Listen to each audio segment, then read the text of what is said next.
Hello everyone, welcome back to the channel. Assessment year 24 और 25 की ITR यदि आप फाइल करने वाले हैं या फिर आपने फाइल कर दिया और आपकी आईटीआर रिजेक्ट हो चुकी है, आपको डिफेक्टिव रिटर्न्स के नोटिस आ चुके हैं, तो इसके पीछे क्या कारण होते हैं जिसकी वजह से कि हमारी आईटीआर डिफेक्टिव मोड में चली जाती है। तो दोस्तों, इनकम टैक्स एक्ट का सेक्शन 139(9) जो हमें बताता है कि डिफेक्टिव रिटर्न्स यदि हो जाते हैं तो उसके पीछे क्या कारण होते हैं। तो यदि हम इस कारणों को पहले से यदि पता कर लेंगे तो हम आईटीआर फाइल करते समय इसके प्रति काफ़ी ज़्यादा सतर्कता बरतेंगे, जिससे कि हमारी आईटीआर डिफेक्टिव मोड में न जाए। यदि जो लोग अपनी आईटीआर को फाइल कर चुके हैं, उन्हें डिफेक्टिव रिटर्न्स के नोटिस आ चुके हैं, तो वो इस रीजन्स को समझ करके अपनी नोटिस का रिप्लाई दे सकते हैं और अपनी आईटीआर को करेक्ट कर सकते हैं। तो दोस्तों, यहाँ पे 1 बाय 1 करके डिस्कस करेंगे। सबसे पहला रीजन है ITR and pan name mismatch. Personal information में जब आप आईटीआर फाइल करते समय जाते हैं तो वहाँ पर आपको अपना नेम वगैरह चेक करना होता है। कुछ लोग क्या करते हैं, अपना नाम वहाँ पे कुछ चेंज कर देते हैं, लेकिन जो पैन नंबर में उनका नाम होता है, जिसके वजह से कि उनके इनकम टैक्स पोर्टल पे रजिस्ट्रेशन हुआ है, उसमें जो नाम है और जो आईटीआर में नाम है, दोनों मिसमैच कर जाता है, तो आपका रिटर्न्स डिफेक्टिव हो सकता है। और दूसरा है दोस्तों, यहाँ पर ITR gross total income not reported as per AIS and 26AS। बार बार ये बोला जाता है कि अपनी आईटीआर फाइल करने से पहले आपको 26AS और एआईएस अपना चेक कर लेना चाहिए।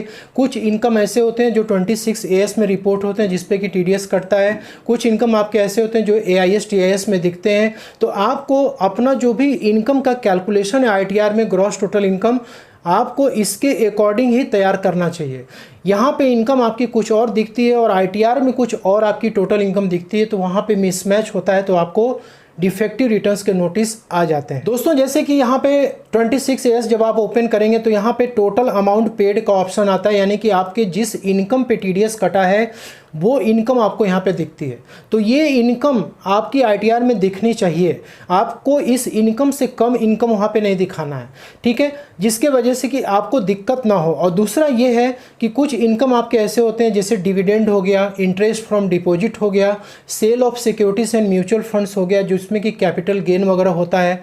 तो आपको ये वाली इनकम भी अपने आईटीआर में दिखानी है, जिसके वजह से कि आपका आईटीआर क्या हो जाए, मिसमैच ना करे 26AS और एआईएस से, नहीं तो वहाँ पे डिफेक्टिव रिटर्न्स के नोटिस आ सकते हैं। इसके बाद दोस्तों, तीसरा जो रीजन होता है टीडीएस रिफंड क्लेम्ड बस corresponding income not reported in ITR. देखिए, जिस इनकम पे टीडीएस कटा है ना, वो इनकम आपको आईटीआर में दिखानी ज़रूरी है। यदि आप वो इनकम नहीं दिखाएंगे और आप टीडीएस का रिफंड क्लेम करेंगे तो उस केस में आपका आईटीआर जो प्रोसेस होगा तो वहाँ पर डिफेक्टिव रिटर्न्स के नोटिस आ जाएंगे। जैसे फॉर एग्जांपल कि यदि आपने फिक्स डिपॉजिट कराई है, उस पर आपको इंटरेस्ट मिला हुआ है, तो यदि आप एक नॉर्मल सिटीजन है, 40,000 के ऊपर यदि एक फाइनेंशियल ईयर में आपको इंटरेस्ट इनकम मिलती है तो उस पर टीडीएस 10% के रेट से कटता है। लेट सपोज कि यहाँ पे 35,000 रुपये एफडी की इंटरेस्ट रिपोर्ट की गई है। यदि यहाँ पे 45,000 रुपये होता तो उस केस में 10% का टीडीएस कटता। तो यहाँ पे टीडीएस आपका जब कट गया है तो आपको ये जो इनकम है ना, अपने आईटीआर में दिखानी है। यदि आप रिफंड क्लेम कर रहे हैं लेकिन इस इनकम को आप दिखा ही नहीं रहे हैं, तो यहाँ पे मिसमैच की सिचुएशन हो जाती है। वैसे यहाँ पे सैलरी की इनकम बात कर लेते हैं, तो यहाँ पे जिस इनकम पे टीडीएस कटा है सैलरी वाली, अब कुछ लोग क्या करते हैं, इस इनकम को कम कर देते हैं, जिससे कि पूरा रिफंड क्या कर सके, वो क्लेम कर सके। तो ऐसा आपको नहीं करना है। आपकी जो इनकम है जिस पे टीडीएस कटा है वो इनकम आपको अपनी आईटीआर में दिखानी है, चाहे वो कैश विड्रॉल का टीडीएस हो, चाहे एफडी का हो, चाहे फिर वो क्या बोलते हैं कि अदर देन सैलरी का टीडीएस अमाउंट हो, सबको आपको इनकम अपनी रिपोर्ट करनी है। इसके बाद दोस्तों ये है कि जो लोग सैलरीड एम्प्लॉई हैं, जो आईटीआर 1 फाइल करते हैं, तो उनकी जो सैलरी इनकम होती है आईटीआर में, स्पेशली आईटीआर 1 में, वो मैच नहीं करती है 26AS से, जिसके वजह से भी आईटीआर उनकी डिफेक्टिव मोड में चली जाती है। जैसे मैंने बताया कि यदि आप आईटीआर 1 फाइल कर रहे हैं, आपके सैलरी इनकम पे जो टीडीएस कटा है, आप पूरा टीडीएस रिफंड क्लेम करना चाहते हैं, तो कुछ लोग चालाकी क्या करते हैं, अपनी इनकम को कम करने की कोशिश करते हैं। मतलब सैलरी कुछ मिली है और दिखाते कम है, जिससे कि वो टीडीएस रिफंड क्लेम कर रहे हैं। तो यहाँ पे जब आपकी इनकम मैच नहीं करेगी तो भी आपको रिटर्न्स जो है वो डिफेक्टिव मोड में जा सकता है। इसके बाद है दोस्तों mistake in ITR form selection, काफ़ी इंपॉर्टेंट है। आपको ITR 1 फाइल करना है, आपने ITR 2 फाइल कर दिया, या फिर आपको ITR 2 फाइल करना है और आपने ITR 1 फाइल कर दिया।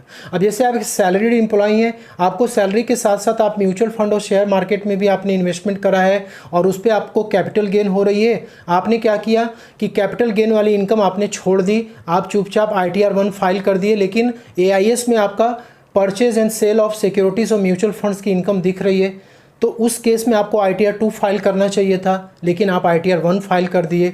तो वहाँ पे क्या होगा, जब ITR प्रोसेस होगा तो आपकी इनकम मिसमैच करेगी, फिर वहाँ पे आपको डिफेक्टिव रिटर्न्स की नोटिस आ जाएगा कि भाई आप सही ITR फॉर्म्स को फाइल करिए। इसके बाद दोस्तों next, tax paid is reported but not income is reported in ITR। अब क्या होता है, tax paid is reported, basically जो भी टैक्स का पेमेंट किया गया है वो टैक्स तो हमारा रिपोर्ट हो चुका है, चाहे वो सैलरी हो, चाहे मेरा सेल्फ असेसमेंट टैक्स हो, चाहे फिर एडवांस टैक्स हो, ये तो हमारा वहाँ पे रिफ्लेक्ट कर रहा है। लेकिन हम अपनी ITR में क्या की, वो इनकम ही नहीं दिखाए जिस पे कि टैक्स हमारा डिपॉजिट किया गया है। तो हमें क्या करना है, केयरफुली, यदि मैं एडवांस टैक्स पे किए हैं या सेल्फ असेसमेंट टैक्स पहले का पे किए हैं, तो उस पे जो भी इनकम, जिस इनकम पे हमने उसको एस्टिमेट करके पे किया है, वो इनकम हमको दिखानी ज़रूरी पड़ती है। क्योंकि यदि वो इनकम नहीं दिखाएंगे तो मिसमैच की सिचुएशन होगी, तो वहाँ पे हमारी ITR डिफेक्टिव हो सकती है। इसके बाद नेक्स्ट है दोस्तों, claiming the wrong kind of deductions. ये काफ़ी पॉपुलर है लोगों के बीच में। 80C से लेके 80U तक यदि आप ओल्ड टैक्स रेजिम में ITR फाइल करते हैं तो लोग यहाँ पे फेक तरीके से, फॉर्ज तरीके से डिडक्शंस क्लेम करते हैं। लोगों के पास प्रूफ नहीं होता है, लोगों के पास प्रॉपर डॉक्यूमेंट्स नहीं होते हैं, लेकिन वो देखते हैं लिमिट 80C में 1.5 लाख की लिमिट है, पूरा ले लो। उनका इन्वेस्टमेंट रहता है 50,000 का, 1.5 लाख का रिफंड गलत तरीके से वहाँ पे क्लेम कर लिए। इसके बाद 80D में देखा, मेडिकल हेल्थ इंश्योरेंस का एक्सपेंसेस या हेल्थ इंश्योरेंस की पॉलिसीज़ का अमाउंट कुछ और होता है, और वहाँ पे देखते हैं कि यार 25,000 रुपये है, 50,000 रुपये है, टोटल 1 लाख रुपये पूरा डिडक्शन क्लेम कर लो।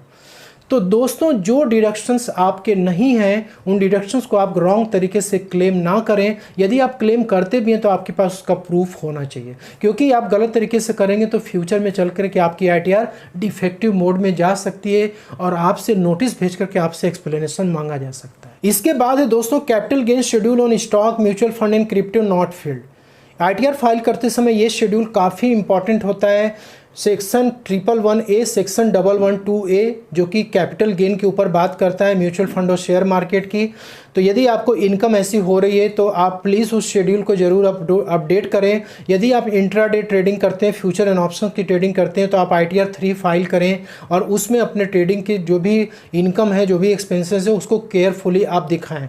क्रिप्टो वगैरह में आप ट्रेडिंग करते हैं तो उसे भी आपको शो करना ज़रूरी होता है। तो ये सारे शेड्यूल्स वहाँ पर बने हुए ITR में, आपको उसकी रिपोर्टिंग करनी चाहिए। इसके बाद होता है wrong information in TDS schedule. अब देखिए, जिस व्यक्ति ने TDS काटा है ना, उसने आपका डिटेल्स अपडेट कर दिया, आपके पैन नंबर के अगेंस्ट में सारे TDS के अमाउंट, इनकम, सारी चीज़ें वहाँ पे रिफ्लेक्ट कर रही हैं। लेकिन आप जब टैक्स पेड वाले सेक्शन में जाते हैं ITR फाइल करते समय, तो आपको TDS शेड्यूल दिखता है और वहाँ पे एडिट का भी ऑप्शन होता है। कुछ लोग क्या करते हैं, सोचते हैं कि यार ज़्यादा TDS क्लेम कर लेते हैं, तो वो लोग क्या करते हैं, एडिट करके वहाँ पे अमाउंट के साथ छेड़छाड़ कर देते हैं, या फिर हो सकता है कि वहाँ पे अमाउंट को वो बढ़ा देते हैं, घटा देते हैं, या फिर जो डिडक्टर है, डिडक्टर का जो टैन नंबर है उसके साथ छेड़छाड़ कर देते हैं। बहुत सारी ऐसी चीज़ें होती हैं, फेक तरीके से भी TDS लोग गलत तरीके से अपडेट कर देते हैं वहाँ पर, जिसके वजह से कि उनका ITR डिफेक्टिव मोड में चला जाता है। तो आप प्लीज़ कोई भी रॉन्ग इन्फॉर्मेशन TDS शेड्यूल में आप ना दें, क्योंकि आपके लिए दिक्कत हो सकता है। और नेक्स्ट पॉइंट है दोस्तों, books of account are required to be maintain but profit and loss and balance sheet is not filed in ITR। ऐसे लोग जिनके के ऊपर ऑडिट एप्लीकेबल है या ऑडिट एप्लीकेबल नहीं भी है और आप बुक्स ऑफ अकाउंट को मेंटेन करते हैं, तो उस केस में आपके लिए ज़रूरी हो जाता है कि आप प्रॉपर तरीके से ITR 3 में बैलेंस शीट को, प्रॉफिट एंड लॉस अकाउंट को आप 1 बाय 1 करके सारे आइटम्स को वहाँ पे आप शो करें। यदि आप बुक्स ऑफ अकाउंट पे चेक कर देते कि मेंटेन करते हैं और आप PL और बैलेंस शीट को अपडेट नहीं करते हैं, तो आपकी ITR डिफेक्टिव हो सकती है। इसका नेक्स्ट है दोस्तों, liable to audit but ITR filed without audit report. ठीक है, अब ये तो चार्टर्ड अकाउंटेंट की रिस्पॉन्सिबिलिटी होती है, आपका काम होती है, वो देख रहे हैं तो वही सारा काम करेंगे। नहीं तो इन केस यदि आपने ऑडिट करा लिया, आप आईटीआर खुद से फाइल करते हैं, तो उस केस में आपने बिना ऑडिट रिपोर्ट के भी आईटीआर फाइल कर दी तो भी आईटीआर डिफेक्टिव हो सकती है। इसके बाद दोस्तों नेक्स्ट है BSR code, date of challan, challan serial number. यदि ये भी गलत तरीके से आप फिलअप करते हैं तो आपकी आईटीआर डिफेक्टिव मोड में चली जाती है। जैसे क्या होता है, कुछ लोग अपडेटेड रिटर्न फाइल करते हैं तो वो चालान वालान जनरेट नहीं करते हैं, या डिपॉजिट करते भी हैं, पैसे को लेट फीस वगैरह डिपॉजिट करते हैं, तो उसको फिलअप करते समय वो गलत बीएसआर कोड डाल देते हैं, चालान की डेट गलत डाल देते हैं, सीरियल नंबर गलत हो जाती है, या सेल्फ असेसमेंट टैक्स आपने पे किया हुआ है, एडवांस टैक्स पे किया हुआ है, तो आप यदि गलत तरीके से यहाँ पर कोई भी गलती आपसे हो जाती है इसमें, तो आपकी आईटीआर डिफेक्टिव मोड में जा सकती है। इसलिए जब भी आप फिलअप करें अपने आईटीआर फॉर्म्स को, तो चालान नंबर, सीरियल नंबर, जो भी बीएसआर कोड, डेट वगैरह प्रॉपर तरीके से आप मेंशन जरूर करें। तो दोस्तों यहाँ पर आपको ये 12 पॉइंट ध्यान में रखना है जिसके वजह से कि आईटीआर डिफेक्टिव मोड में जा सकती है, क्योंकि यदि डिफेक्टिव मोड में जाएगी तो फिर से आपको अपनी आईटीआर रिवाइज करनी पड़ेगी, फिर से आपको मेहनत करना पड़ेगा, और यदि आपने किसी से आईटीआर फाइल कराई तो फिर से आपसे वो खर्चा मांगेगा। तो इसलिए सबसे बचना है तो आप प्रॉपर तरीके से अपनी आईटीआर को फाइल करें। तो आई होप कि वीडियो में दी गई जानकारी पसंद आई होगी। वीडियो अच्छी लगी तो लाइक शेयर कर दीजिएगा, चैनल पे नए तो सब्सक्राइब जरूर कर दीजिएगा। मिलते हैं नेक्स्ट वीडियो में, तब तक के लिए जय हिंद, जय भारत।